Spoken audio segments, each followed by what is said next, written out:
welcome This is an awesome podcast. This is one of my favorite ones. to the Jeff There's a lot of whiskey, Jeff. Macolino Jeff Macolino Podcast.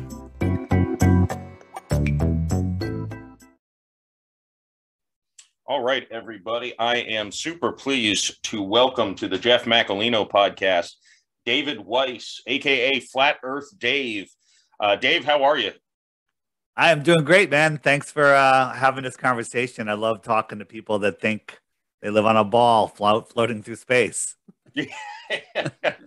I'm excited to get into this one because I'll say I've been wanting to since honestly the very beginning of my podcast, and it's been well over a year now, have someone who could intelligently discuss the flat earth with me.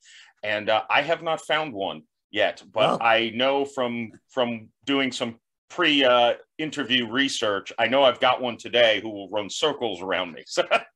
Well, that's not the plan. The plan is to unplug you from the Matrix. What's the Matrix? Well, you know the movie, The Matrix. Mm-hmm. It's a documentary. The Matrix is the heliocentric system. It's a prison for your mind. It's to limit your ability to think and to understand where you are and to see the world for what it is. So my job here today is to point to all the doors. There's so many doors that have just out of everyone's vision. They're right there for you to go investigate and see what's there. You know, here's the thing. You go to college after high school? I did, yes. All right, so complete waste of time. Yeah, complete waste of time.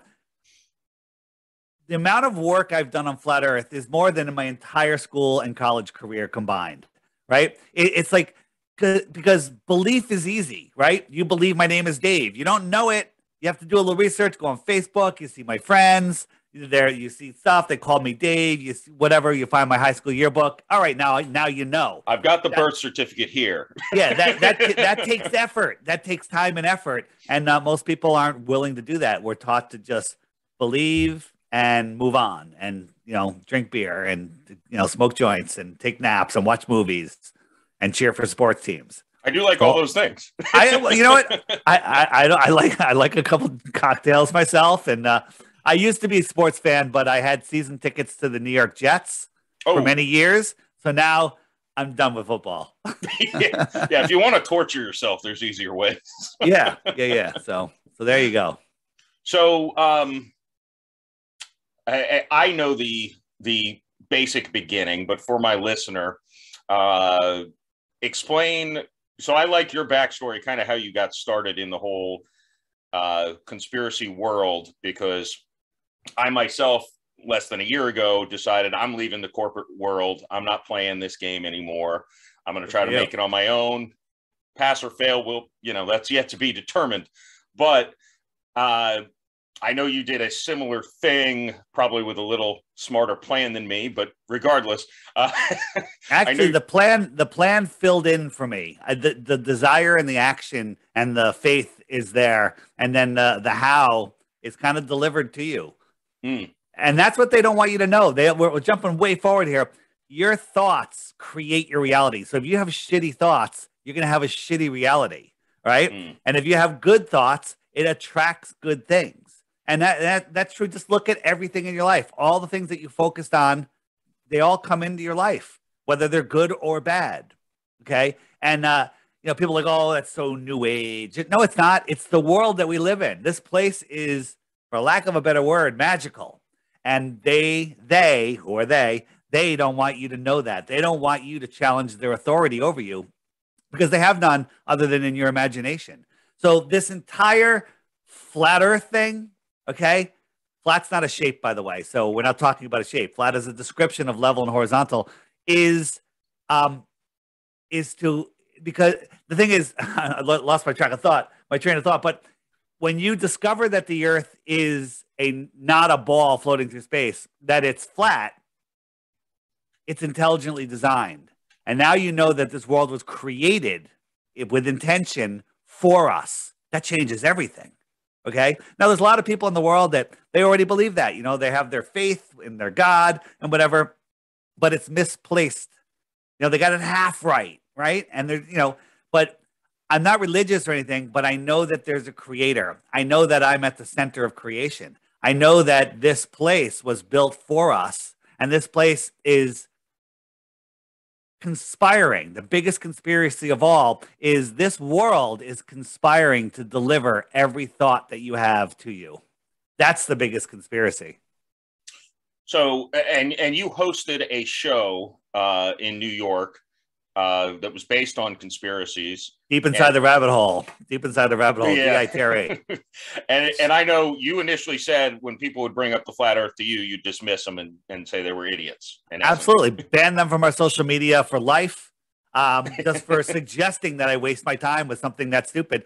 But then I was forced to look into it, and I went in with a closed mind. At least you're here with an open mind going, let me hear. I went in with a closed mind going, I'm just going to prove the globe, disprove you flattards, and be done with this. Right? That was 6-7 years ago. And here I am, quit my own job. I went, you know, college, corporate America, left corporate America, started my own business, hugely successful. And I walked away from it all because this is the most important topic of our time. More important than all the other nonsense going on. All of the other nonsense is based around this, because if you believe you're spinning out of control, spinning and twirling and twirling and flying through space, you're lost. You're lost in space. You've given up your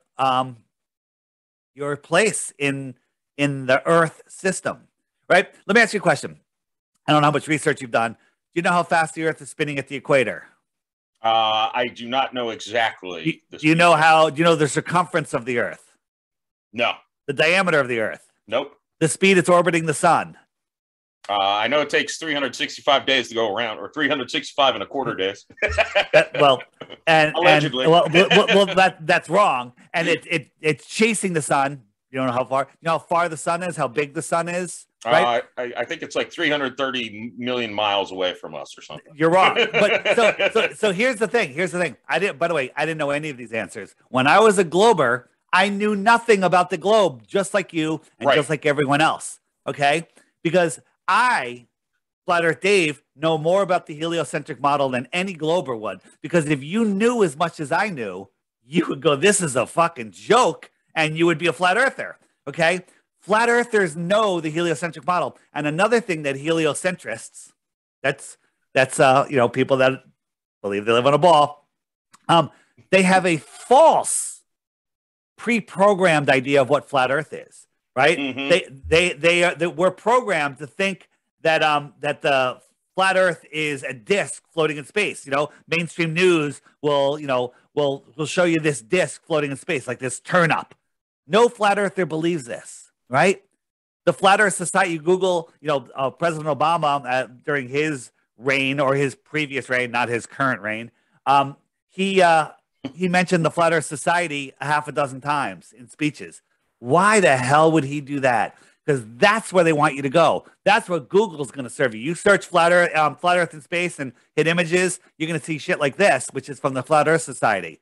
Flat Earth Society is controlled disinformation. It's to make people go, the people that go there and go, oh, this Flat Earth thing is so stupid, and they'll never look at it again. And it works. You Google Flat Earth, you only get nonsense. You only get the stuff they want you to see. You can't find the good stuff, right? Well, that's an interesting point, and I'm going to bring this up now since it kind of touches on this. So I've done a segment. My daughter introduces it. Maybe I'll play the clip when I do the audio version of Urban Dictionary, where I look up a word on Urban Dictionary, and maybe this tells you a little bit about the way I think. But I go through in Flat Earther, and I'm going to read these verbatim. And this is just reading Urban Dictionary, and then I'm going to tell you why it makes me think something's amiss. Well, you can probably guess. So Flat Earther, the top definition: one who lacks the most important organ, a brain. One who believes the Earth is flat and space doesn't exist and is just a dome around the Earth and everything is a lie told by government. The next one who is mentally retarded in the head, was dropped as a child and snorts crushed up Panadol. The next one, just idiots. That's all it says, just idiots. So these are what I call the best globe proofs. These are the best proofs of the globe is calling us stupid, and they have nothing else. With no factual background, it almost reminds me of Stephen Colbert having ladies dance in syringe costumes around on the stage.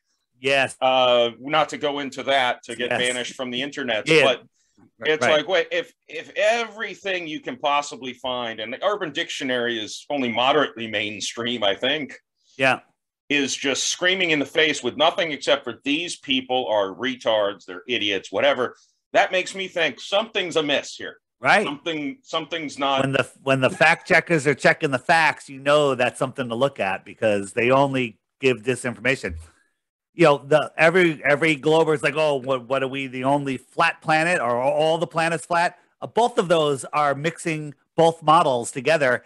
And no, we don't believe either one of those. We don't believe that we're a flat disk. We don't believe that planets, and it's scientifically provable, are balls of rocks floating in space. I mean, if you start doing the math and look at the numbers and understand how size, perspective, the inverse square law of light works, and it's very simple. I can explain it. Once you understand that, then you look at it and go, you know, how come when I look up and I see Mars and Venus and Mercury and Saturn with my naked eye, they're brighter than any other star? Because if you think about it, if you were on Jupiter is, I would say, not reflective. It's a dusty, dirty, you know, gassy planet. If you're on Jupiter, the sun is much farther away than it is from Earth. So the sun is tiny. The sun is almost star-like. Okay. I mean, it's a big star, if you will. But so you have to imagine that distant sun, smaller sun, is lighting up Jupiter. That light is reflecting off of those clouds and coming all the way back to Earth. And we see it brighter than any star in the sky. With our naked eye. Yeah. with our naked eye. But so you have to understand, let me explain the inverse square law for people that don't understand. If you have a point of light, right? I have a square inch, a cube, a circle, a 1 inch diameter ball of light. As that light, if you hold it right next to your eye, it's really bright. As that light gets farther away, that light expands and it gets spread out. It gets thinner. So I got a balloon and there's no air in it, just a little tiny air in it. It's not blown up yet. And let's pretend that balloon is a light and the rubber represents the light. I blow up the balloon to a foot wide. Now that rubber is thinner because it has to cover more area. Sure. I blow it up to 10 feet wide. How friggin' thin is that? I blow it up to 150,000 miles wide. Okay. All right. Is there anything left? Right. So the same thing happens with light. Every time you double the distance with light, it's 1/4 of the brightness. Right.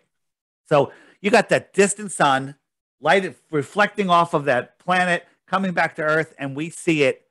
It's absolutely ridiculous. You go out in the middle of nowhere on a full moon night, you can read by a full moon. The moon casts your shadow on the ground. It's that bright. Let's just pretend that's 1 lumen. If you go halfway to the moon, the inverse square law says it's 4 lumens because it quadruples every time you half the distance. Half again, 16, half again, 64. By the time you get to 100 miles from the moon, I'm not going to say the number because your brain will melt, but it's 64 times brighter than we see the sun. The moon would have to be 64 times brighter than we see the sun for us to see it, the brightness that we see it. Yeah, which would instantly blind us. that would vaporize you, right? Yeah. All of it, excuse me, all of it is complete and total nonsense. It's just total nonsense, but they throw big numbers out there, right? How much is a trillion? I do this in every show. How much is a trillion? How long is 1 trillion seconds, just for time? Take a guess. 1 trillion seconds. Yeah, I'm guessing several years at least, probably more. We'll take a guess, and if you guess within 1 year, I'll give you a Bitcoin. 27 years. Very close. 31,000 years. Okay? Okay, now let that soak in for a second. 1 trillion seconds is 31,000 years. Seconds. I don't even think 31,000 years ever existed so far, right? No. Since the creation of Earth. So if you're traveling at a mile per second and you're heading to Alpha Centauri, which is the closest star, 25 trillion miles away, a mile per second for 1 trillion seconds, it took you 31,000 years and you're 1/25th of the way there. Okay? You got to do that 24 more times to get to the closest star. And you believe that we can see that star with our naked eye? We can see Polaris with our naked eye. Polaris, our North Star, 433 light years away. Right? I can scientifically prove to you that Polaris at 6 light days away, 6 light days, not a year, 6 light days, the distance light travels in 6 days is scientifically provably, ignoring the inverse square law problem, it's scientifically provable that its size would be too small for your eye to see. Your eye has an angular resolution limit. If I held a penny right here, you can see it. But if I moved it, I forget the distance, a mile or 2 miles away, you couldn't see it. It's too small. Its angular size is too small to resolve. But we can see Polaris at 433 light years away. This is all where our brains melt. Our brains, we weren't taught to think. We were taught to memorize, regurgitate, and not ask questions. So a couple things jump out. So what is the moon then that we see in the sky? Biggest question of all. There's many times you could find me outside screaming at the sky. What the hell are you, moon? Okay.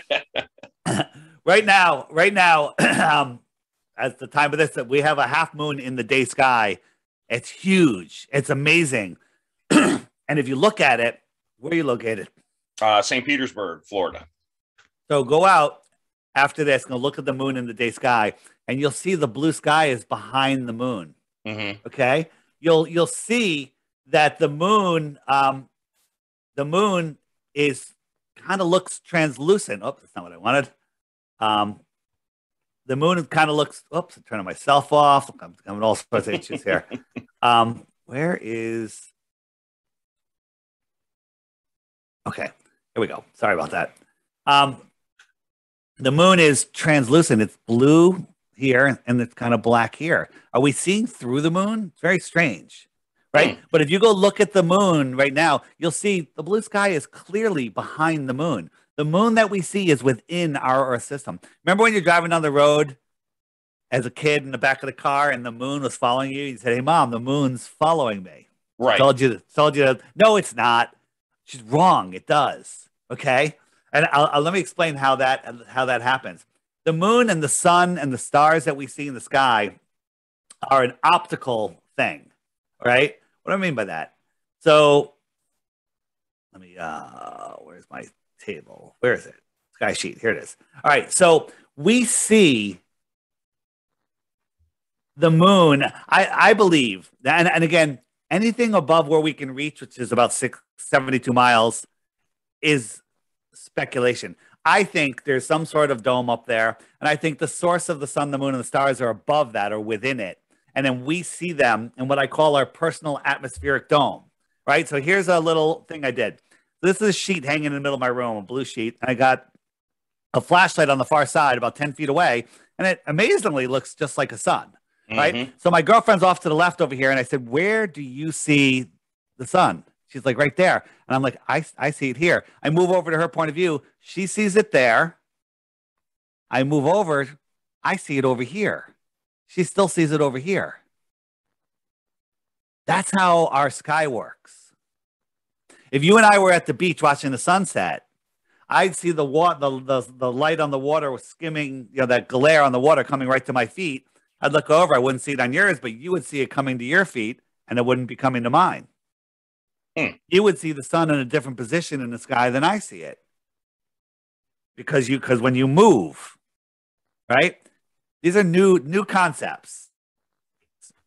Right. So then I guess the question, and I think the answer would be God or the creator, whatever, who constructed this dome. And I obviously constructed is a loose term there. Well, the whole world was created, and who the creator is, that's everyone's personal journey. Like before I discovered flat Earth, I guess you can call me an atheist. I never really labeled myself. I didn't follow any religions. I believed in evolution and the Big Bang, and which is all nonsense. And then when I understood that this place is created, well, there's a creator. And that's where I draw the line. You know, there's a creator. You figure it out. You, whatever your relationship. Now, your relationship through Christianity, through Buddhism, through whatever, if that works for you, that's your thing. Okay. And that's fine. I believe that, you know, we're here having this life experience. You know, we bring souls are the currency of this world. And I heard somebody say that a soul is like an infinitely faceted diamond. Okay. And when you bring a soul into this world, it has its journey. So we're here having our journey, expanding the mind of the creator. We're all part of the creator. Okay. Like we are all part of this creation. Everything is alive, from, you know, trees to rocks, right? What do I mean? Rocks are alive. That's a whole nother rabbit hole to go down. Okay. The lights in the sky, which we call luminaries, all of that is part of this electrical living system. And we are here within it to, you know, have these experiences. And this is just one pit stop along our way. So let me ask you this, and this is kind of off, I guess, the flat earth topic a little bit, but it may relay.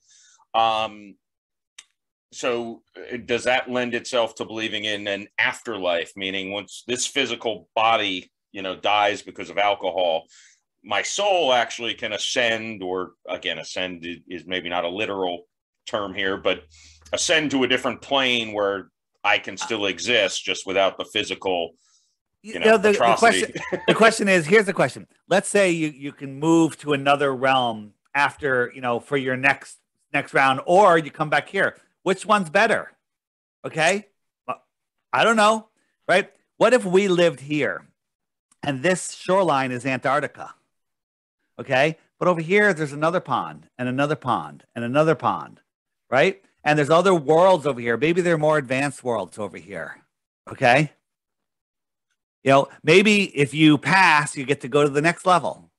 Or if you pass, you get to stay and do it again. I don't know.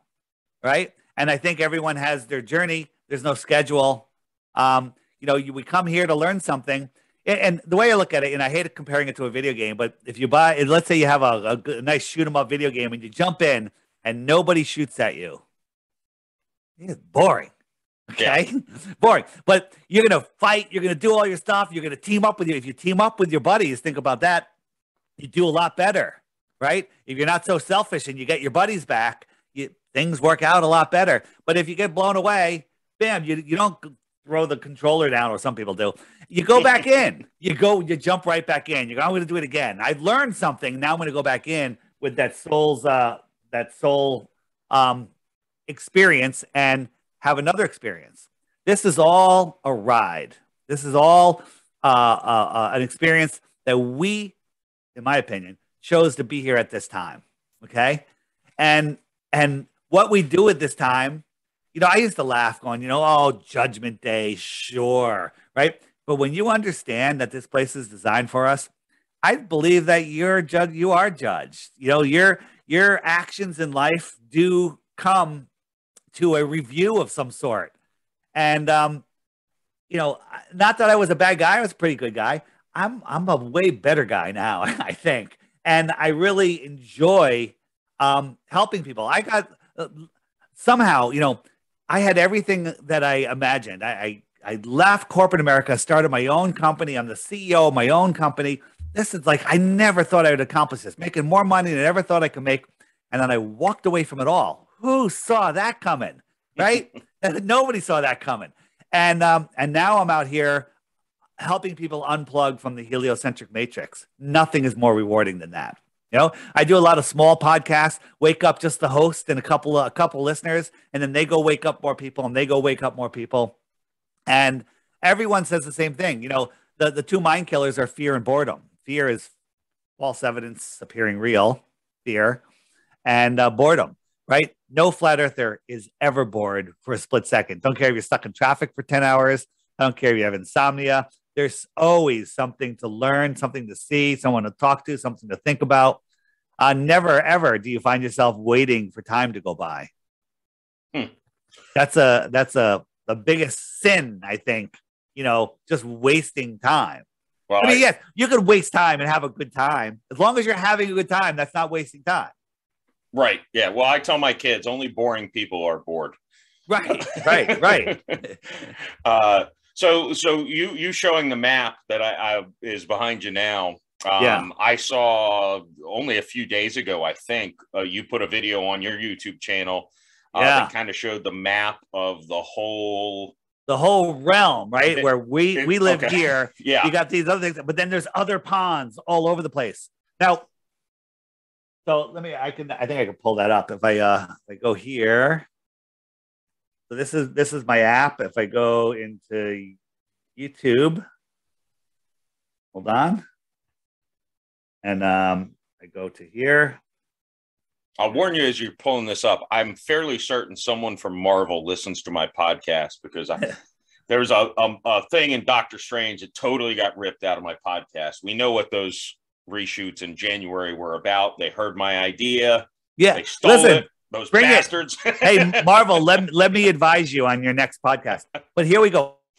We live here, and here are some other realms out here. Okay, more and more all across the Earth plane. Now, I'm not saying this map is real. It may be super accurate. Nobody knows. But this makes sense. Aliens coming from 25 trillion miles away, if they're lucky. Otherwise, it's 500 trillion miles. That's another close star, farther and farther, coming here and crashing in Roswell. That's ridiculous. Okay, coming across the plane on you can probably do it on a conventional aircraft since they probably don't use much fuel at all. Like I don't know if you know about that. They can connect. Now, some people say, all right, there's a dome. You can't get through the dome. There's ideas that there's tunnels all over the place because we're finding tunnels all over our world that we didn't dig in this round of civilization. Who knows? But this is scientifically possible if the Earth is flat. Flat Earth is scientifically possible. The globe floating in a space vacuum is scientifically impossible. Space is scientifically impossible. Therefore, anything that comes from space, International Space Station nonsense, photos of Earth, are fake because they're coming from a fake place. So this map fascinates me for a couple of reasons, but yeah, it almost, I don't know if it's fair to say, it almost is like a flat universe as opposed to absolutely. Right? And it makes total sense. So here's the thing: people don't realize. They're like, well, where is this? How come we haven't discovered this? Right? And the answer is, the Antarctica is off limits. You're aware of the Antarctic Treaty, right? Or maybe not. In the 1940s and 50s, we started exploring Antarctica. Admiral Byrd came back and said he saw a continent bigger than the United States, filled with resources no human has ever set eyes upon. Okay? And then he comes back and then he said that on a major news show, and then within a year or less, 6 months, he's dead. Okay? And the Antarctic Treaty goes into place. We can't go to Antarctica. No one's allowed to go past 60 degrees south, which is this pink line. Okay. What do you mean no one's allowed to go? My friends went to Antarctica. They spent like $30,000 or $50,000. They went to this little peninsula here, this little island on this peninsula, which is bigger than some countries. This is gigantic. And they show them penguins, they show them some ice, and then they kick them out. No one's allowed to go to the outer space. Outer space, right? Outer space. Think about that, right? If we lived here and somebody lived here on this extra territory, extra terra, what might you consider them if they came and visited us? Well, that would be an extraterrestrial. From where? From where? Beyond the outer space. The outer space. Yes. Right? And then there could be other worlds out here. Other worlds. This makes sense. Again, speculation. Some diehard Christians will say, God said there's just this, just the dome. There's nothing else. I don't necessarily believe that. Maybe God's talking about a bigger realm. If you look at the Bible, there's so many verses in the Bible that talk about a flat. They never talk about a planet. They're always talking about flat, immovable Earth. I think there's over 200 verses in the Bible that say that. So. Well, and you could argue that the Catholic Church, at least, I'm forgetting the scientist, whether it was Copernicus or whoever who, quote unquote, discovered that the Earth was round and all that. Right. They were the biggest opponents of that discovery back when it happened. A priest, a Jesuit priest, came up with the idea of the Big Bang, and the whole thing is made up by a priest, right? Our scientists today will tell you that they say that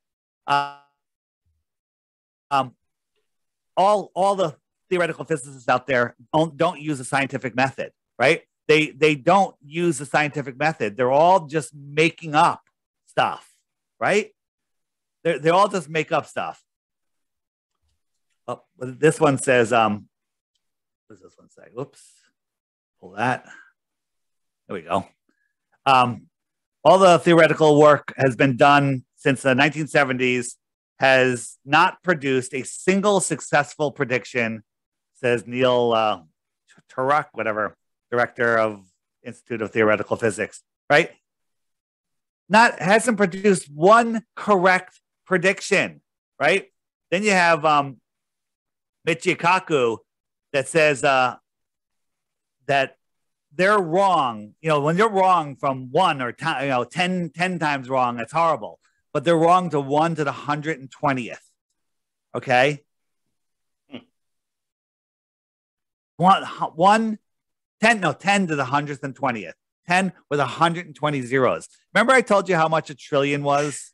Okay? Yeah. Trillion has 9 zeros. 9 zeros or 10? 9 or 12? 100,000, million, billion, 12, I think, trillion. 12, whatever. It has 12. It doesn't have 120. Okay? Right? So that number, I don't even think that could be, that number is ridiculous. It's all ridiculous. Right? And then another one, Edwin Hubble, I can't read this one because the type is small, but basically he says, we can never prove that we're not at the center of creation, but we have to avoid that at all possible costs and go on philosophical reasons that we're expanding like a loaf of friggin' olive bread, raisin bread, right? Nonsense, right? They're making up stuff on philosophical reasons, not using the scientific method, to just maintain their position. He says it's a horrid position to admit that for science because everything changes. And then, this guy, he says the world is a stage, right? Right? William Shakespeare never existed. So the guy that says the world is a stage is a made up stage character.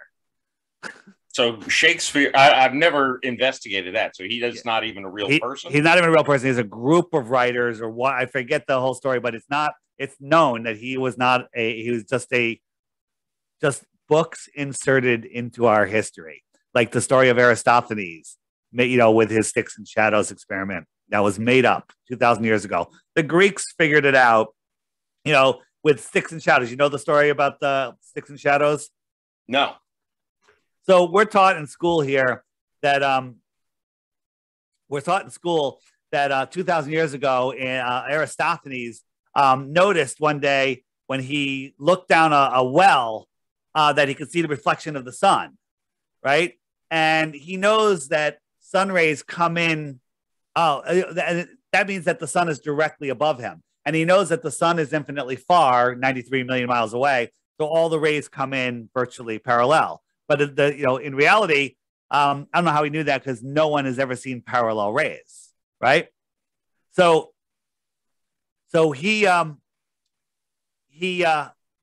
theorized. He goes, "Hey, I'll send my buddy 500 miles away, and he'll count his paces so he knows he's 500 miles." Right? Imagine you're like 280 miles and you lose count. You're like, "Oh fuck!" And you gotta, God damn it. right? So he goes, and at the same time, He does an experiment. They both put up their vertical stick, and Aristophanes has no shadow. His buddy has a shadow. He measures the length of the stick of the shadow. They do some spherical algebra or whatever, and they figure out the shape of the Earth. And Carl Sagan brags about it. Oh my God, he figured it out within 1 or 2%. Pretty good, right? Nobody ever mentioned Aristophanes' experiment until the 1900s. Okay, he would have been the most famous guy. He would have been the Michael Jordan of mathematicians. But on a flat Earth, it doesn't matter whether he did it or not, whether it worked or it didn't. It works on a flat Earth. Small local sun. Here he is. Here's his buddy. Here's his shadow. Do the same math and figure out the sphericity of this flat level plane. Understand? Yeah. So I'm trying to think with sunrise, sunset type thing. Okay. Is that just the creator giving us night and day for our own mental health? Although I guess in Alaska, there are days the sun shines for. Right. We'll talk about that. So look at this. This is the shot in Bulgaria, and it's the time lapse of the sun. Now, on a heliocentric world, you have to believe that you're the photographer. You're falling over backwards at 1,000 miles an hour. Or is that luminary just moving away and appearing to get lower and lower in the sky and taking its light with it as it goes through the thickest part of the atmosphere? When it's over your head, you're looking through a little bit of atmosphere. You're looking forward, you're looking through all atmosphere. And it's just going away and then eventually gets eclipsed by land features or just opaqueness. All right. So let me show you how it works. So here we have, I got to go back a little bit. All right. So when we look, we know these streetlights are all the same level, but they kind of go down, right? Right. And that's just due to perspective. Mm-hmm. So on a cumulus cloud day, you have these clouds in the sky, right? 5,000-10,000 feet above you. So if you drew a string from your eyes to the cloud, it goes straight up, right? Almost straight up. And so this cloud deck, which is all at the same height, going into the distance at 20, 30, 40 miles away, it merges with the horizon. So this cloud here is the same height as this cloud. Now, imagine me drawing a string from my eye all the way to this cloud, and I'm standing next to you and I'm looking at the string. That string looks like it's parallel with the water, right? It looks like it's parallel for the water, 6 feet off the ground the whole way, right? Maybe it's even sloping down, okay? So I see you and I both standing here, see this as a parallel line. What happens if I quickly went underneath that cloud? So now I'm in the distance. I'm underneath that cloud that looks like it's at the horizon, and I could see the string. What am I going to see? I'm not going to see a string going straight back. I'm going to see a string going from 5,000 or 10,000 feet sloping down to you. Right. Okay. So this line right here is your level. Okay. This is what you see parallel with the Earth. So as the sun just moves away, when it crosses this line, it goes behind this opaque atmospheric barrier. And when it goes beyond it, this is what happens. I can't see it anymore. You can't see it anymore because it's going behind this. And now if I flip this to your perspective, I'm going to show you your perspective from an orthographic view, a side view, which no one ever sees. We call it Muppet vision. This is how you would see it. So this is your line. The sun's going away. It's getting lower and lower. Excuse the South Park-esque animation, right? And then you see it, looks like it's going behind the horizon. It's all perspective, right? One more quick demonstration, and this will help you. So I call this my flat Earth kitchen. Here's my counter, which is the Earth. This could be a mountains or a city skyline or just atmospheric opacity. Here's the path of the sun. It's level. I'm moving the sun across it. I never go below this, and I'm looking at it from a celestial point of view. At the same time, I have a camera back on the other end of the counter looking up, watching that sun go away. And from that perspective, this is what the same scene looks like. Look at this line. Does that look level to you? It looks like it's going down. Oh, yeah, it looks like it's and then down. this looks like it's at my eye level, but we know it's higher. And look, is the sun going below that, or is it just going beyond it? Okay. Now look at it. I zoomed in a little bit. It almost looks like it's going straight down. If I showed you that first, I said, is that level or is it sloped? You would say sloped. And is this going below? You'd be like, absolutely. Here's my sunset versus a real sunset. Watch what happens. Look, what's this it's going behind? It's going behind either this could be mountains in the distance that you can't see, or just the atmospheric deck of opacity. One more time. As I'm going away, this is at my eye level, even though I'm well below it. This is at my eye level, even though I'm well below it. And it's just going beyond. I was in Costa Rica actually less than 2 months ago, and I noticed that little separation between the ocean and the sun disappearing. That's the atmospheric deck of opacity, what I call it. Right? Pretty interesting. And then there's also other things that interfere. Like, what's this? What's going on with this candle? Am I pulling it down below the table? Am I lowering it below the table? That's what it looks like. That's what it looks like, but it's doing the same thing. This lens is the atmosphere, and the atmosphere works like a lens, and that's provable, right? So here it comes coming back again, and it looks like it's rising. This is like our rising sun, right? And what all I'm doing is I have it on. I'm going to show you in a second. I have it on a cart. So here's the candle behind the lens. Here's my viewing point. And I'm just pulling it away. It's just pulling away, and it's setting. So let me ask you this then, in regards to the sun. So, when it comes to heat and even sun tanning, I know you stay out in the sun, your skin gets darker or burned. I know in Costa Rica, being out in the sun hits a lot harder than Florida, and Florida hits a lot harder than New York. Is it still a source of heat, or do you have a thought or explanation for that? Or is that kind of... I've got props. All right. So you and I, you were in Connecticut, and it's the middle of the winter.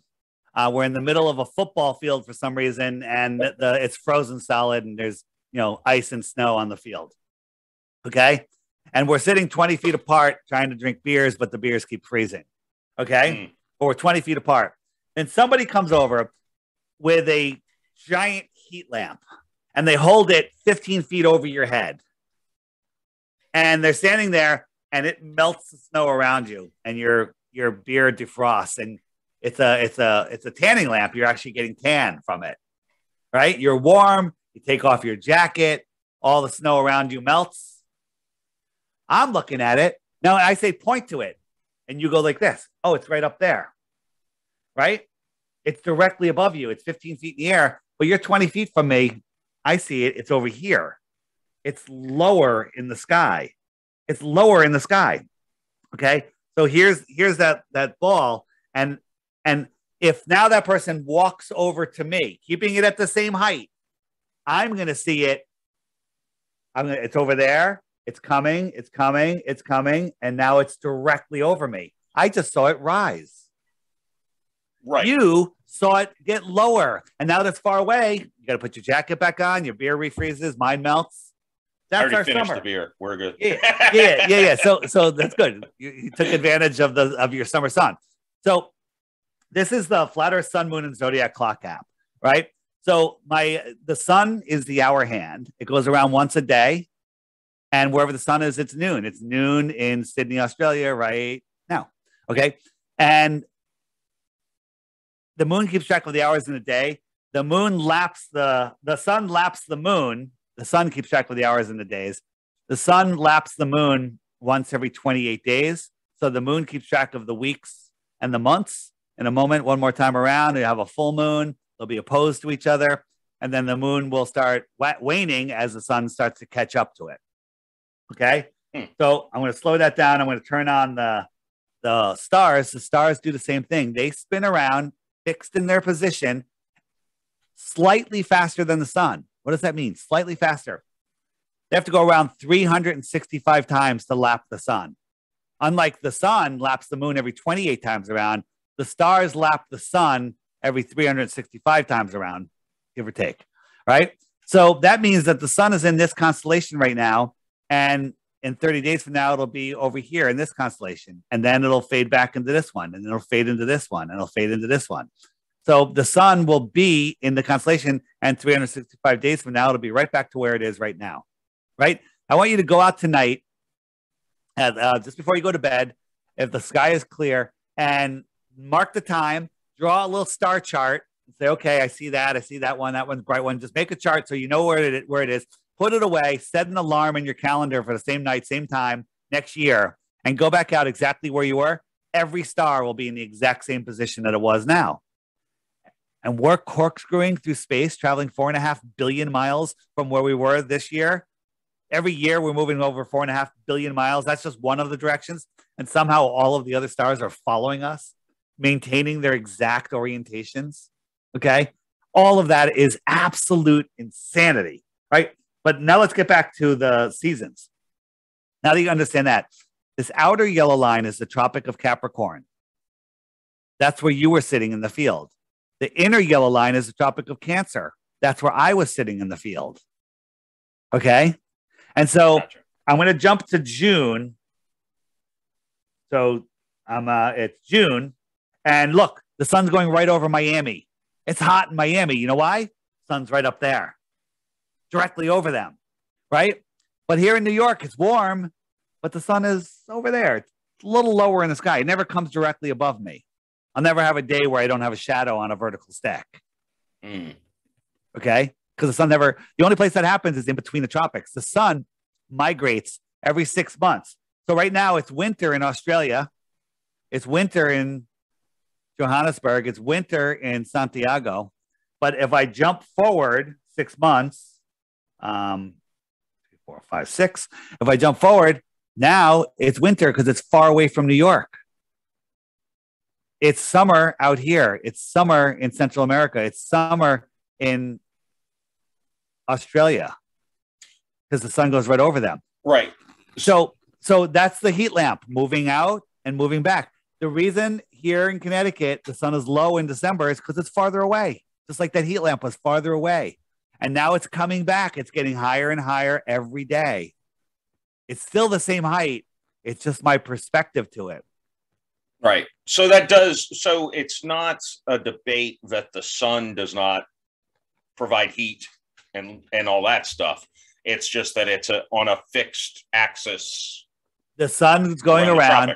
It migrates every 6 months in, 6 months out. It crosses the equinox twice, but it only touches the tropics once, right? It touches Capricorn, it turns around over the equator, touches Cancer, turns around over the equator, second time, same year, okay?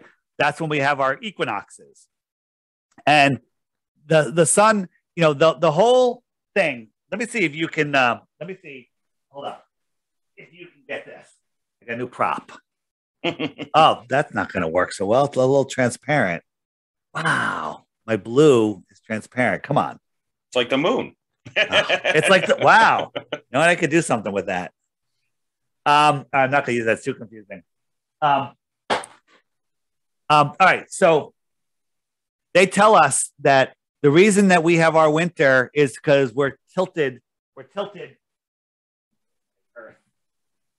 I'll pretend this is the Earth. We're tilted towards the sun. The northern hemisphere is tilted towards the sun, so we get more direct rays. And then during our winter, it's tilted away, and those rays are spread over a big area, right? Well, here we go, right? So that's what they tell us, that we're tilted away. And this goes back to your original question way earlier. During our winter, they tell us that we're 3.5 million miles closer to the sun. Did you know that?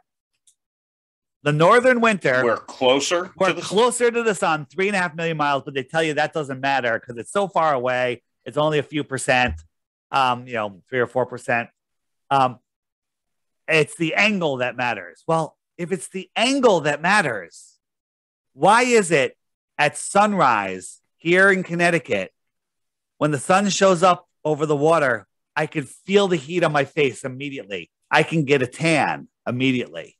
okay, in June. Now, that is the most severe tilt, right? If the sun was directly above me, that's 90 degrees. They tell us we're tilted at 34 degrees, right? That's our tilt. But when the sun is on the horizon, that's an 89-degree tilt. You can't anymore. The sun will be below the horizon, okay? How come I can feel the heat on my face? I can get a tan in June. We're 3.5 million miles farther from the sun. And then in December, I could look up at the sun at noon when the sun is 50 degrees up in the sky, maybe 55 degrees, a much more direct angle and 3.5 million miles closer to me. And I can't even feel the heat on my face. I can't get a tan.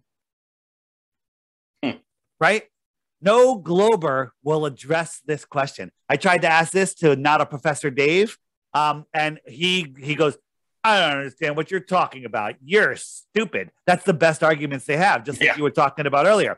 Just insult, and they won't address this issue. They won't address it. It's so let me ask you this. We're thinking of clouds and everything like that. Let me also ask you about things like weather, like hurricanes.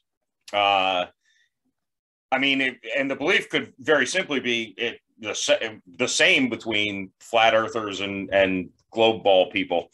I mean, it just an anomaly that happens, I suppose. But I don't know if there is a thought or a study on that. Well, here's a thought. There's no experiment ever that in a lab or in nature where you can have high pressure next to low pressure without a physical barrier. I don't care if it's above it, below it. You know, if you had a room above you that was a vacuum chamber and there was a valve with a hose, you opened up the hose, it's going to equalize instantly.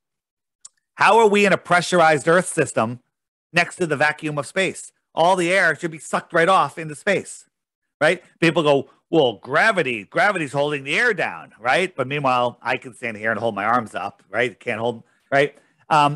And if the gravity was holding the air to the Earth, I can get a shoebox, open shoebox, and then suck all the air out of the room below the shoebox, right? Out of this whole room. And then the air in the box would stay there because gravity's going to hold it there.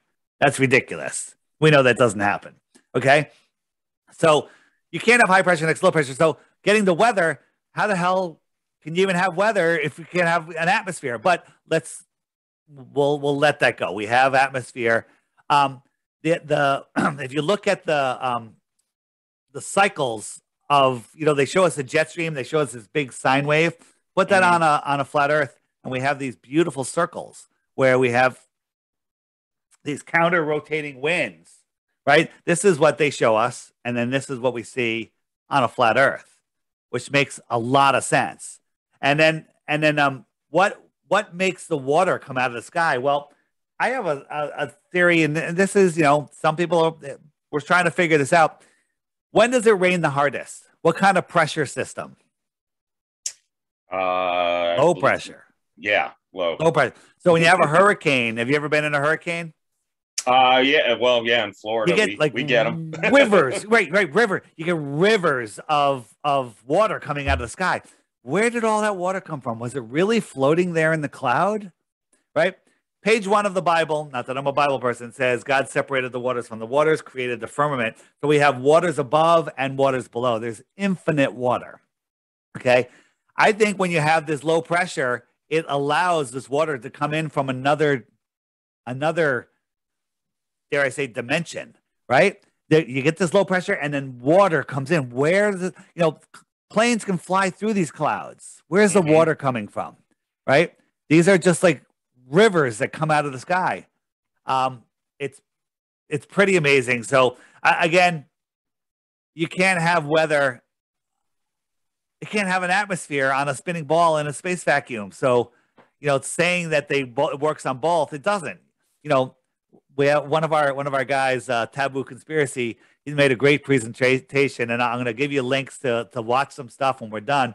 And basically, he goes and he summed it up as the way you can tell we're not living on a ball is we'd all be dead, because everything about the ball makes no sense whatsoever. It's absolute insanity.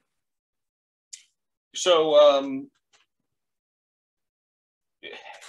I got some philosophical type questions, but before I go to that, I I do want to. So the is it the Earth or the whole dome that is surrounded by the ice wall? So you're talking about the ice wall, and that comes from Game of Thrones. They want you to believe that the little guy can piss off the end of the world. That's what that whole show is about. It's not an ice wall, right? Sure. So it's the ice shoreline, right? Right. They want you to think that, a lot of people say, like Bill Nye, the line guy with the bow tie, he goes, show me a picture of the ice wall. You'll go take a picture. Drive a car there and go take a picture. What an idiot. Okay. But in reality, there's millions and millions of pictures. This is the shoreline of our world. Antarctica is the highest plateau on Earth. Did you know that? Antarctica, this continent at the bottom of the ball, is the highest continent on Earth. Why is that? Well, Antarctica is the shoreline of our world. Okay. Antarctica could be many times bigger than all of the world, than all of the rest of the world, right? So maybe we live here. This is Antarctica.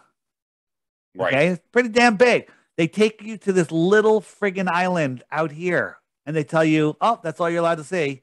No one's allowed, or maybe they'll take you all the way here and go, look, we're at the South Pole. All right, time to leave. Okay. Here's another issue. We'll talk about circumnavigation real quick. All right. Circumnavigation. This is how it works. At the center of the Earth is a magnetic pole. Some people think there's a mountain. There's something magnetic there, hugely magnetic. Okay. Maybe it's the throne of God, right? So here's our magnetic mountain, and here is my boat, plane, whatever, and the needle's pointing towards the north. Well, I'm trying to push this thing west. What do I have to keep doing? I have to keep turning to maintain a heading of 270 west. West is not a straight line. I have to maintain. I want to try to push it east, 90 degrees east. I got to keep turning. Right? Look at the compass. I'm maintaining a heading of east. Now, this is the same on a globe Earth and a flat Earth. Now, if I try to maintain a dead reckoning west, okay, that's west. And if I don't correct to the north immediately, I'm heading south. The first step was west, and every step after that is south. South is every direction away from the center. Now, if the Earth was a globe, I should be able to leave Santiago, head south, and end up in Australia, right? But no one has ever done that. You can't do it on a flat Earth, and no one's ever done it. If you go south, you just go away. No need to correct. South is a straight line. Goodbye. And you're not magically going to come up over here. No one has ever circumnavigated south, right? Now I'm heading north, north, north. As soon as I head past the north, I'm heading south. The compass just did a 180. So every direction that you point is eventually south. South, south, south. South is every direction. Every direction away from the center. Well, but if you point to the north, right, and you dead reckon as soon as you pass the north, you're heading south. If you point to the west and you dead reckon, you're heading south. That rather quickly. So it's a central pole. It's a center. The North Pole is the center. East and west are circles around the North Pole. Okay. I want to make a Santa Claus joke, but yeah. But I won't. Yeah. Well, that's a whole nother rabbit hole. Santa, Satan, there's a whole bunch of stuff going on. There. It is actually, since I mentioned it, it is an interesting thing to think about. I had this discussion with my brother who said, I'm never going to teach my kids Santa or the Easter Bunny, anything like that. You're lying to them. And it's like, yeah, but it's an innocent lie. And it's like, is it, or is it just conditioning them for accepting what they're told? Right. How come on the space station we never see, an airplane doing this? This is ridiculous, right? How is it maintain the spin of the Earth? When it crosses the pole, the spin of the Earth is changing directions. The Earth is spinning from the right wing to the left wing. As soon as you cross the pole, it's now coming from the left wing to the right wing. Well, and I think what's wackadoodle about it is I think the stereotype is people look at a map, a map of a flat Earth and say, that's what these people think. So we can't fly from California to Australia, or we'd fly off and that's one of those things where it's like, you don't understand. I mean, that's not a good argument to me. So, yeah. So let's talk about Southern flights for a moment. Okay. So, where is my Earth? There it is. I found my Earth. All right. So, Northern Hemisphere, Southern Hemisphere, equator. Okay. Right. You can see through it at times, but that's all right. It still serves its purpose. You can deal with that. If you were flying from any two northern locations, from one to another, would you ever need to cross below the equator?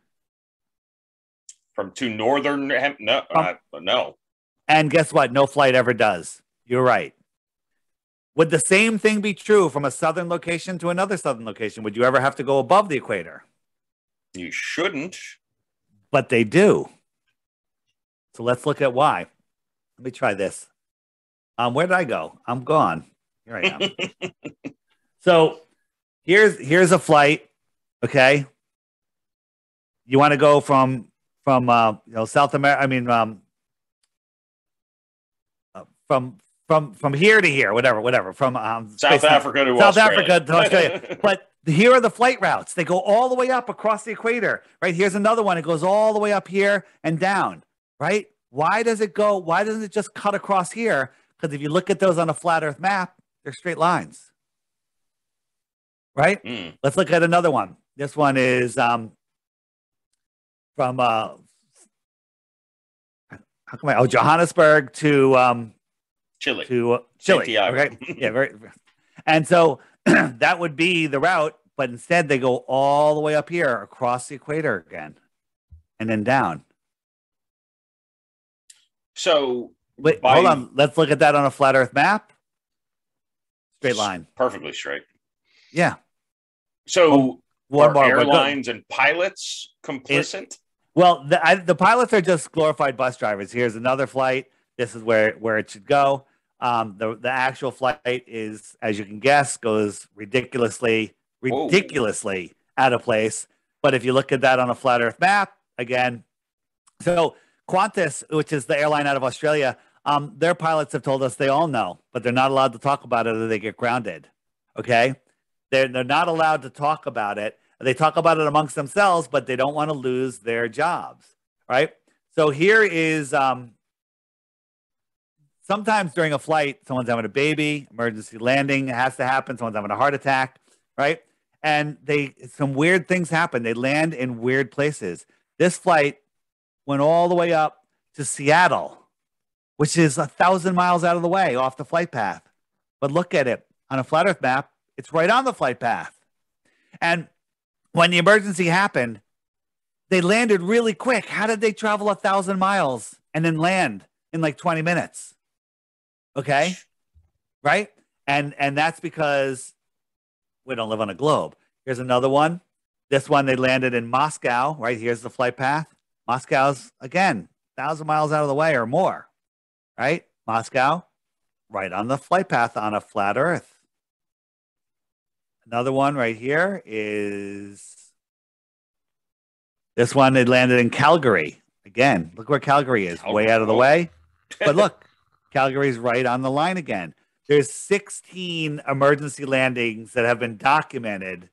In this book, it's free online. You get the PDF to search 16 emergency landings that prove flat Earth. It's also available on lulu.com as a coffee table book. Everything's documented. The news reports, the flight schedule, the route, the mileage, the times, everything. So you can go, not just believe a bunch of memes that Flat Earth Dave's showing you, go verify this shit yourself.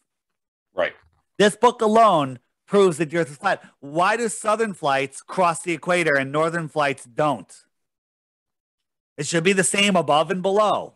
I can't rectify that in my head. Now, I'm not the smartest person all the time, but you're smarter than the major indoctrinated. You know, this is the route that the multi-stop flight goes. And if you want to go to Western Australia, it goes all the way up here, all the way over to China and Singapore and down, right? But if Western Australia, look, you come up across the United States, China, Singapore, straight line. You know, it's funny you mentioned Qantas because I just heard they actually announced the direct flight from New York to Australia, which I guess is the first one of its kind. Right. Well, New York is right here. Right. Australia, bam.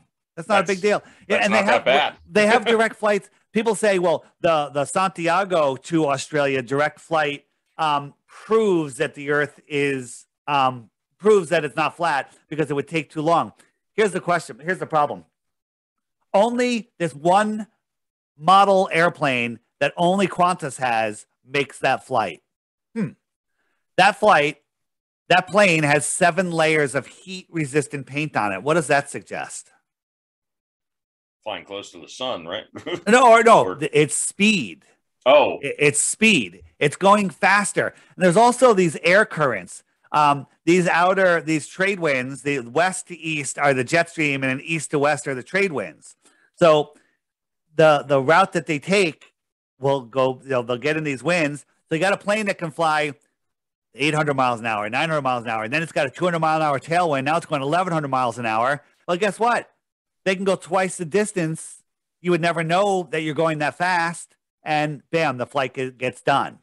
Okay, and the time differences in these flights make no sense because on the with the spin of the Earth, it takes 5 hours longer going in one direction. Sometimes there's huge variations in the arrival times because sometimes the winds don't cooperate, and many times the direct flight is rerouted to a multi-stop flight that takes like 26 hours with the layovers.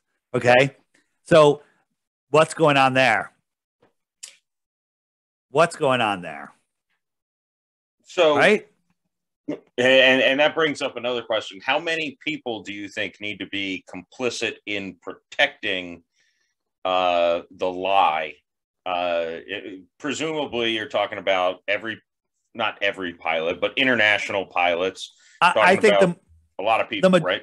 The majority do not know because they get on there, they follow their GPS, they take off and they go set the 290. All right, set the 290, and they're like, okay, then 6 hours later, after they're done reading their book or playing their game of chess, they're told to set to another thing, and they land the plane, right? Right. But there's so many pilots that are coming out now that are saying it's flat and stationary. We interviewed one on the show Globebusters, and the next day she was a veteran pilot for, I think it was KLM, grounded the next day. She disappeared right after that. Right? There's lots of retired pilots that are coming out talking about it. There's retired astronauts that are talking about it, right? But they're quickly silenced. You don't see it on the mainstream media. I think I might even have a playlist. If you go into the frequently asked questions and what about pilots? Where is it? Are all the pilots in on it? It's on here somewhere. And it's pilots and scientists, right? So you go here. Here's a playlist that you won't find on YouTube. Here it is. This one right here. This woman, she explains how the Earth is flat. It's impossible to be a ball. She's a long-time career pilot, and these videos you won't find on YouTube. They're there, but when you search for them, even by name, they won't show up. They don't want you seeing these videos. And that's all through your app, right? Yeah. So the app is the Flat Earth, Sun, Moon, and Zodiac Clock app. And here's the deal I have for people. Get the app. It's $3, okay? There's a subscription for $11 for a year if you want to message people, if you want to use the weather app, or if you want to fill out a profile and see other people's profiles. But besides that, you get everything else. You don't have to subscribe. But people like to subscribe because it's cheap. Every day there's a new video right here. You just tap that thumbnail, video comes up, and I say watch the video every day for 2 weeks. At the end of that 2 weeks, if you still think the Earth is the globe and you have a proof, send it to me and you win 3 Bitcoins. But before you do, you have to go to the frequently asked questions page and make sure your question isn't answered here. And most of them are, like, hey, what about eclipses? What about gravity? What about seasons? What about ships over the horizon, right? If I click ships over the horizon, up come let it load. What's going on here? Hold on. If I hit ships over the horizon, up comes a playlist of videos where The ship looked like it went over the horizon, but then with today's consumer optics, we can zoom in and we can see the ship again. We can see too far, right? These videos will explain to you how you can go get a friggin' super zoom camera and go out and do it yourself and not just believe a video that's well documented. You can believe plenty of these videos, but I went out and did it myself. I bought a Nikon P900 and I zoomed in, and these videos will explain everything to you. In the app also, on this page, this is the more resources page, tons of stuff. But if you want to see some distant stuff, experiments done, this is a whole series of long distance stuff that's impossible on a globe. Totally impossible. All sorts of great resources here. Also books, tons of books. Here's the book I was talking about, 16 Emergency Landings. Kids books, these are new, amazing. All sorts of stuff, homeschooling stuff, which we're just started. We're adding more and more stuff for homeschooling because why send your kids to the indoctrination camp? It does a whole ton of stuff. And one thing is the friend finder, because when you become a flat earther, you're kind of not really interested in non-flat earthers, and all you want to do is convert people into being flat earthers. But this app shows you where the other flat earthers are around you. Okay, so it's just loading here because there's a shit ton of people.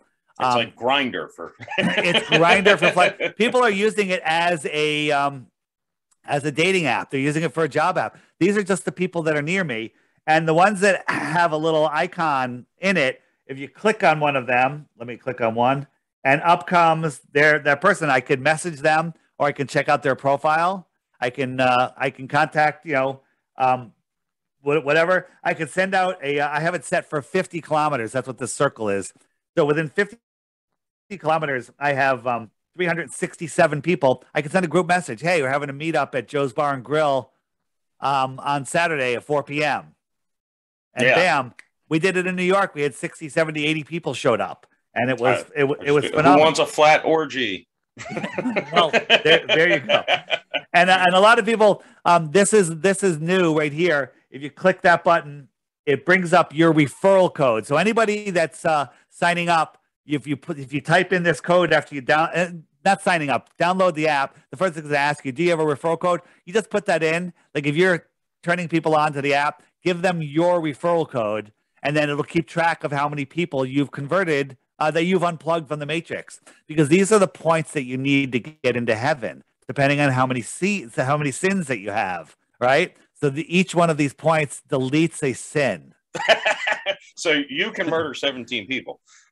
Yeah, and if you unplug 18 people from the matrix, you are forgiven. Okay? Okay, because you saved 18 people, right? All right, Christians, relax. I'm just kidding. Okay? I'm just kidding. While we're on the topic, this was one of the first questions I thought of when thinking about this topic, and it involves the matrix and the thing. So one thing I've always observed just going through life is I'm like, God, the dumb people who are just unaware of the rampant evil that the government is, and all of these. I don't know if you even know the 40 questions or statements you sent that said what kind of how much of a truther are you? And there was a list of 40 things. Well, your people sent it. Oh, okay. and over 20 of those 40 things, and one of them's like, the mass elites have a pedophilia ring. I'm like, yeah, of course. Taxation is theft was one of them. I'm like, yeah, duh. So over half of those I believed. But my thing is the dumb people, the people who are firmly always going to be plugged into the matrix because they lack critical thinking inside their brain. And I would say there's probably flat earthers who even fall in that camp, probably not as knowledgeable as you, maybe not your flat earthers. So hold on. You actually can walk off the edge. The amazing thing about flat Earth is you see the reality of our world. Flat earthers, we're still trying to figure out exactly how the flat Earth is laid out. That's okay. We know that it's not a ball. We also know that this is ridiculous, this thing that they're doing to everybody. We know that Right. we also are aware of all of these things.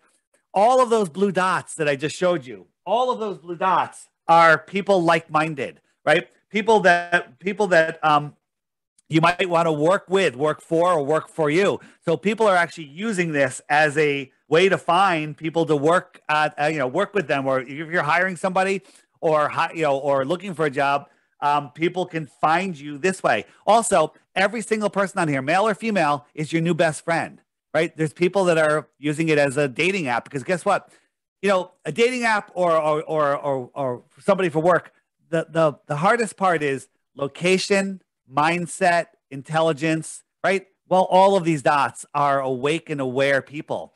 And like if I had a job, somebody, work at a restaurant, landscaping, whatever, I needed somebody to do computer work, they can figure that part out. I know that every one of those dots is awake, aware, has critical thought. They can figure out the job. That's easy, right? Well, you meet somebody there, you have everything in common with them. Like if you're meeting somebody like going on a date, you have a head start far better than any friggin' dating site could ever do because we've all come through this journey, and it's such an amazing way to meet real people. Like you go on a date with somebody when you're awake like a flat earther.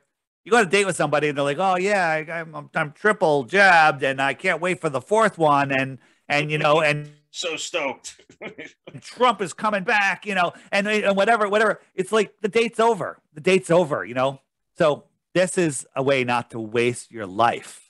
Right. And I would say when I was saying about dumb people, I'm not saying people who are on this app for sure, because I think they probably have done the vetting and all that. But so my thought always goes back to the dumb people are the happiest people I tend to encounter, the people who are ignorant to the world.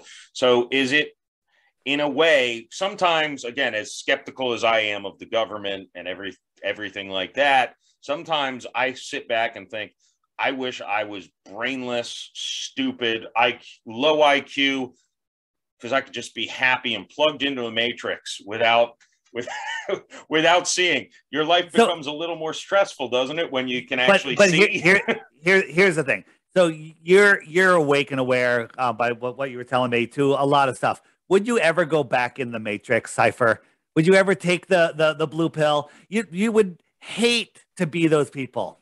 You would hate it, right? So here's who we are. Here's who we are.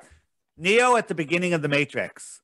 He's in his room. He's depressed. He's sleeping a lot. Something's wrong with the world. He's just not doing so well. And then look at Neo at the end of the Matrix, who's unplugged from the lies, taken back his power, realized nobody has authority over him. Put those two next to each other. Neo at the end is what a flat earther is. Neo at the beginning is what a glober is. Okay? And there's no way we'd go back. So, yeah. There's relationship issues with people that don't wake up. But here's the thing. Anybody that is slightly intelligent, they will eventually see flat earth. It might take them a while because of their indoctrination, because of their insecurity, because of their unwillingness to shake their world and admit that they were wrong because of their ego. But eventually they'll come around. They have 0.0 to the 120th power of you going back to the globe. Okay. So us flat earthers, we're in the lead seat here. Okay. It's all in our hands. We can decide to wait and offer, hey, hopefully you'll come around. Right. And it's easy. All they have to do is look. Right. I didn't become a flat earther for months because I refused to look. And then when I looked, even with a closed mind, I was like, holy shit. Holy crap. And it's mind-blowing stuff. So what I tell people is you can go to flatearthdave.com and there's tons of resources there. You can download the app there, but if you don't want to spend the $3 on the app, not my problem. There's a list there called Take the Flat Earth Crash Course. The list of videos, right? It's also here on the app in the More Resources page. If we go right here, it says full-length videos. And here are a bunch of videos. This is a new one called The Next Level. You can find this one actually, maybe if you search for it on YouTube. And I'm actually in that. It's actually really good. It's a real movie, 80 minutes long. Phenomenal. I challenge anyone to watch the first four videos and not be a flat earther. If you're able to get through these first 4 videos and not end up at least rejecting the globe and being like, holy crap, what is this place? I have sad information for you. You're retarded. Okay? I mean, that's just a fact. It's just a fact. I'm sorry. I'm not looking down upon you. You're just retarded. There's nothing I can do about it. Right? You can't fix IQ sometimes. Yeah. In devil's advocate form, let me ask you this. So you mentioned even your 3 Bitcoin offer thing. Is there something that could be done that would convince you that the Earth is a globe? Meaning, if Elon Musk said, "I'll take you up on SpaceX, you can look down on the planet yourself and see that it's a globe." Is there anything that you think would actually convince you that we are just a floating rock? So here's the thing. I know that we're not. Sure, there is something that convinced me. Yes, take me into space. Space doesn't exist, so it's not going to happen. Show me curvature. There is no curvature, right? Right. If you look, this is, remember when Michael Strahan went up? This is what he said. It's unreal. I want to go back. It's unreal. It's not real. It's not real. Well, they could have taken them high up in the sky and given them a nice view, they could have taken them on a bungee jump, a zero-G flight. I don't even think that they're doing that, because when you actually look at this, at what's going on, if you look, I'm trying to show you. My favorite one is, where the hell is it? SpaceX. It was where is it? Rockets. It's gone. I'll show you this one instead. So this is William Shatner coming back after 90-some-odd-year-old guy, big fatso. It's coming down. Now, look at this thing. This isn't even real. It's going sideways. Now it's going down. Okay? Now watch this thing. Watch how hard this thing hits the ground. Okay? It's slammed. That's the ground? That's the ground. It's dead. Thank you. And guess what? And when they show up, no ambulances, no doctors, no medicals, just a couple of reporters, Jeff Bezos, they're high-fiving each other. No medical personnel. At every event, there's the medical personnel. Anytime you have a group of people, you have an ambulance there, just in case. Let alone a 90-plus-year-old man. This thing slams out of the sky, then they come out, they're high-fiving. Look, where's the medical team? Nothing. No one's checking on anybody. Okay? That thing had more of a shockwave than the bombs that go off in the Ukraine. Absolutely. That would have broken some windows. I'm just saying. Yeah. So here's another view of the impact. Right. So we're coming down. Let me just jump forward. So here there. Did you see that? Watch. The only thing controlling it was parachutes. Yeah. Well, they say that there's jets that shoot out at the last second. Bullshit. Didn't look like that from the impact on the Earth. Right. It's absolute ridiculous. And here they are, floating their potato chips around. Now, this is done in a zero-G plane, okay? And they're looking out these CGI windows, and it's edit. Each edit is a different plane flight, and they put it all together, okay? And they actually listen to us. We're like, how come no one's looking out the window? And the next time, they're all looking out the window. And this is all of them just fooling around, right? Woo! We got 4.5 minutes of free floating, but they never show us more than 5 seconds at a time. Edit, because they're taking a whole bunch of zero-G flights and just putting them all together. Jesus.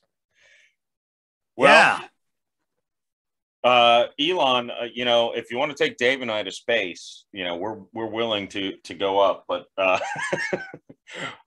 but Dave does not believe that we're going to space, and I'm not even sure at this point. Yeah, well, you should be. I'm trying to show. This is the Elon testing his grasshopper, right?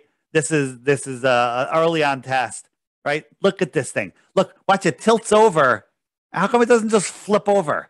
You know why? Because this is a helium balloon with a little firework on the bottom. That's all it is. It's a big helium balloon. NASA controls all the helium in the world. You know that? They're the largest consumer of helium. Okay. Where? Oh, I know it is. I found it. I'm going to show you. It's just 2-minute video. And this is Elon Musk rocket that's going to take us to Mars.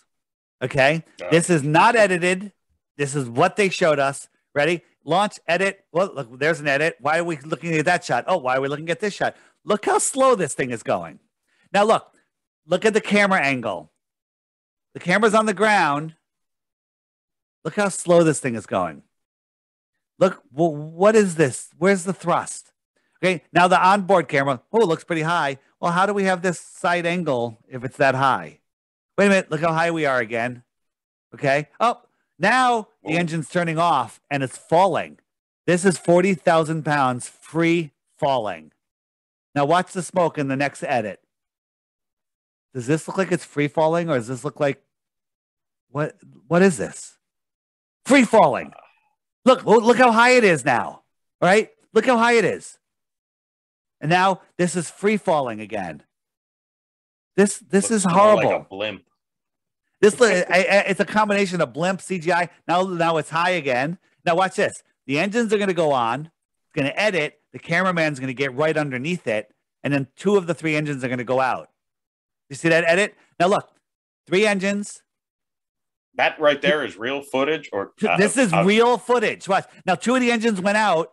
Look, you can see look at the smoke, how fast it's moving. This thing's going to land upright. Watch CGI smoke.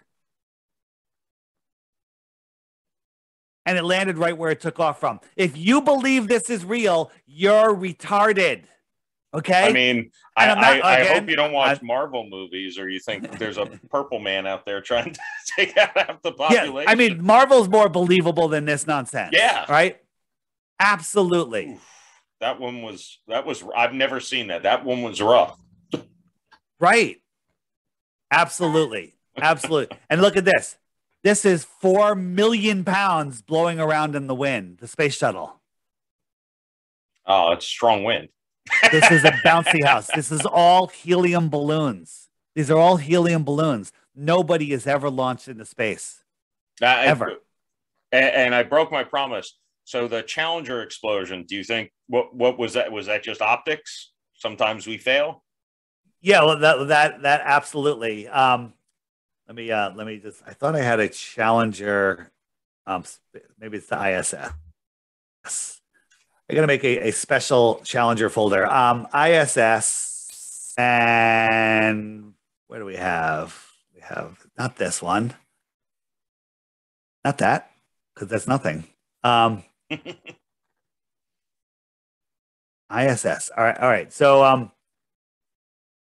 where are my astronauts? So the ISS, that was the first time they ever took all the kids in school got to watch that live. Right? They got to watch that live, right? And they had the school teacher on there and the whole thing, right? But did you know that we found 6 of the 7 of them? They were run by the same name. They all work for universities. I think they all do. Maybe one of them has his own business. And they claim to be the identical twin of the other person. And Jesus. None of them showed up at their sibling's funeral. Okay? This one, Judith Resnick, there's a video of her as an astronaut making a speech, and she's making hand gestures and she's talking and everything. And then there's a video of her at Yale University. She's a professor, and she's making she's making a speech. Same hand gestures, same dimple, same teeth, same face, same hair, same smile. I smile teeth, same thing. Same voice, right? Same thing. Okay. And they're lying. They're lying, right? Somebody confronted, I think it was this guy, just recently, like a couple of years ago, in his garage. Like he went to his house and he caught him in his garage, and he goes, people are saying that you're him. He's like, oh, I'm not him. Then we look at the faces, we analyze them, facial recognition. It's exactly the same person. It's exactly the same person, right? They're lying about everything. You catch them faking space once, right? Faking space once, and then you have them busted forever. Here they are talking to kids. Oh, that's the full. I keep doing that. Here's one. I like this one. This is Don Pettit bragging how he took some plastic and he was able to drink coffee out of this little plastic thing because the coffee clings to it. So this is being done with CGI and on a I think on a zero-G flight. But the coffee or the color, whatever, it unsynced. This is all CGI, right? And they're using green screens, right? These guys they always have their heavy belts on. They're on harnesses. They may be upside down. I'm not even sure, but watch his arm. Watch right underneath his arm. Bam. Green screen. Green screen. Oh. Why is he in front of a green screen on the ISS? Right? Here's one. This ball is filled with helium. It's real. This is not real. And now she's manipulating it. Watch again. No stuffed animal. Stuffed animal. They even put a little They've got little Star Trek technology. Yeah, and they even had the noise. They even had the friggin' beaming noise. And then they show, this is called augmented reality. You can play with objects in real time, and then you can see them in real time. I mean, the green screen stuff is so easy. It's so easy. Yeah, the stuff I played that they Dracula once in front of a green screen. They turned me into a bat. So right. I know it can happen. Right. It's something impressive from, again, I tend to be, I don't want to say agnostic because that has a religious value to it, but I tend to be kind of I'm non-committal in anything except for, my sports teams and whiskey. But it says something to me that every single thing I'm like, oh, here's a unique question. You still had an answer for it. Right. Look at all the stuff they fake. I mean, look, oh, this is real. This is all nonsense. Right? It is an interesting, and I think I finally grasped why, in things I've read from you, it's the biggest conspiracy or the most important one out there is because it does impact every single thing in your way of life. And it's something when you understand the earth is flat, you unplug from the matrix and you can't put it down, right? Once you see it, you can't unsee it. And then you unplug and you stop being in fear, right? Fear, false evidence appearing real, that is how they control you. They steer your mind with the news at north, east, west, south news. Okay. And they keep you in fear. They tell you that you only use 10% of your brain in school. That's because that's where they want you in that slave mentality. They don't want you connecting with source, connecting with nature, connecting with your higher self, because that might challenge their authority over you. They don't want you knowing that no one has dominion over you, that you have God-given free will and nobody can take it from you unless you give it to them. Okay? Yeah, well, it's kind of like the forefathers said. If you think about it from that perspective, you got God-given rights. And, I like to think the forefathers probably didn't know about this. Yeah, and so why do they want to lie about this? Because all the flat earthers that have woken up to it, they've unplugged. They're no longer giving their energy to the system. They're taking action on all of the things that you mentioned earlier. We're unplugging. We're not giving our energy. This is a spiritual war, and they don't want us to know that. They don't want us to even to know that that's a real thing. That's how they get away with it. Okay. Because people are like, oh no, that spiritual stuff, there's nothing like that. There's no, you're warm meat when you die. They don't want you realizing that this is an amazing place and that we have incredible powers to manifest the world that we want. They don't want us knowing that. Yeah, it's they're hiding the fact. Give me some things to think about. Yeah. So again, anybody that's listened to this so far, if you really listen, you should really want to do some investigating. So if you go to flatearthdave.com, that's where you can find the links to all my stuff.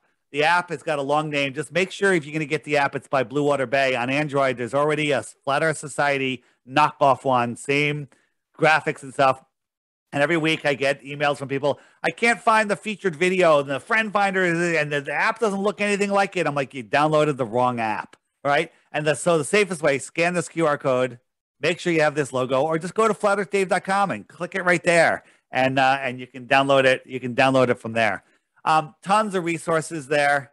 Go read the reviews if you're worried about spending $3 on an app. Okay, go read the reviews, except for the couple people that have like an old phone and they don't know what they're doing, and they left a crappy review because they couldn't figure it out. But then they finally reached out to customer support and we fixed it for them, and then whatever. But it's still the highest rated app, even with a couple of bad reviews in there. But most of the reviews are 5 stars, people raving, saying it's the only app that they have. It's the only app that they use every day. Whatever. It's a great resource. And if it'll help wake you up, and then once you're awake, it's a great tool to have to wake other people up, because if you're talking to somebody and you're trying to explain that there's more land, well, you just go to this little images button and scroll down to where the maps are. You go, this is what I mean by more land, right? We live here. And then you explain the extra territory, right? They're like, oh, you think we went to the moon? And you go over to this one and go, they went in this thing made out of paper mache and tinfoil, And if they like memes, you go down to the end. Oops, tons of memes.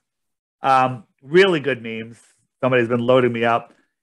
Which cartoon ball do you like? What they want you to think. There's the real ice wall.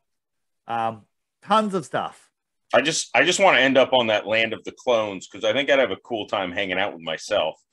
I don't know about Land of the Clones, but there's in the book section on the app, there's a couple books. One of them is The Iron Republic, and it's about finding more land. Somebody, a politician in the late 1800s, was tired of what's going on here and got a boat, sold everything, and went to Antarctica and found an opening. And then they were lost at sea for a month, and then they came across more lands with a city, and it was an advanced civilization. And they find out that those people left here in the 1600s because they didn't like the tyranny that was going on, and they went to the outer lands. And it's an amazing story. It's written as a true story. Whether it's true or not doesn't matter. In 1901, when it was published, they were talking about more lands beyond Antarctica. Okay? That rings true to me. There's something. Yeah. Something going on. If they don't, if there was other continents, even here in our Southern Ocean, because when you wrap the flat Earth around a sphere, you have to lose huge swaths of Southern Ocean. And there's uncharted waters here within our realm. There's more land beyond Antarctica, right? There's so many things they're hiding from us. And, we don't know what's beyond the shoreline of Antarctica, but we deserve the ability to freely explore ourselves. And that's why they demonized airships, because, the Hindenburg, they demonized hydrogen, and then NASA controls all the helium, so there's not enough helium to go around for people to start airship companies. Because with an airship and a solar fan, you can go anywhere. A solar panel and a fan, a little more than that, but so there you go. Dave, I can't express my gratitude enough for coming on here. The funny thing is, I've already kept you beyond the time, and I'm like, oh, there's about 2,000 other things we could talk about that don't even have anything directly to do with the flat Earth. But I've greatly enjoyed having a chance to speak with you, and I've got some more reading to do. Gosh, I hate reading. Most of the stuff here you can watch in videos. There's so many videos.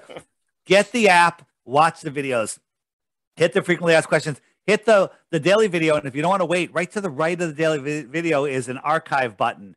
Hit that. You have all the videos from this month, then the previous months, and the previous years. Okay? They're all there. And just start watching those videos, and life is going to become way more interesting. Way more interesting. You'll guaranteed never be bored again. And you're going to know some stuff of which is going to actually help you. It's going to lift you up and help you get to where you're supposed to be going. Gotcha. I'll be like that third guy in the Matrix. I won't be Neo, but I'll be that other guy. There you go. Just don't be Mr. Smith or Cypher. No. All okay. right. Thanks so much again for joining me here on the podcast. And everyone check out the links below to see everything that Dave has to offer. Thanks again, Dave. All right, man. Thanks. See ya.